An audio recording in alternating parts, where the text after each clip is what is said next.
పల్లె పండుగ కార్యక్రమంలో జరిగిన పనుల తాలూకా నాణ్యతను పరిశీలించేందుకు ఉప ముఖ్యమంత్రి గారు డైరెక్ట్గా రంగంలోకి దిగారు. ముఖ్యంగా రొయ్యూరు అలాగే గొడవరు దారిని పరిశీలించే క్రమంలో రోడ్డుకు రంధ్రం చేసి మరీ ఎన్ని లేయర్లు వేశారు, ఎంత మేర అది ఎన్ని మిల్లీమీటర్ల మందం ఉంది రోడ్డు, ఏంటి పరిస్థితి అనేది స్వయంగా పరిశీలించారు.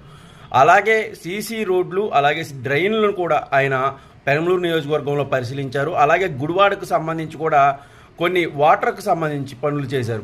మంచినీటికి సంబంధించిన ఫిల్టర్ బెల్ట్స్ని అయితే మార్చారు. దానికి సంబంధించి ఎలాంటి నీరు అందుతుంది అని అయితే ఆయన స్వయంగా పరిశీలించారు. ఒక ఉప ముఖ్యమంత్రి హోదాలో ఏ నాయకుడు కూడా ఇప్పుడు క్షేత్రస్థాయికి వెళ్ళి పనులు పరిశీలించడం అయితే జరిగింది. కానీ ఇంత క్లీన్ అబ్జర్వేషన్ అంటే పనులు పూర్తి స్థాయిలో ఎలా ఉన్నాయి ఏంటనేది తవ్వించి లేకపోతే పూర్తి స్థాయిలో ఆ పనులు ఎలా జరిగినాయో పూర్తి స్థాయి పరిశీలన చేసిన నాయకుడు అయితే ఇప్పటివరకు లేరు. దీన్ని బట్టి పవన్ కళ్యాణ్ గారికి ప్రజల్లో కూడా అభిమానం పెరుగుతోందని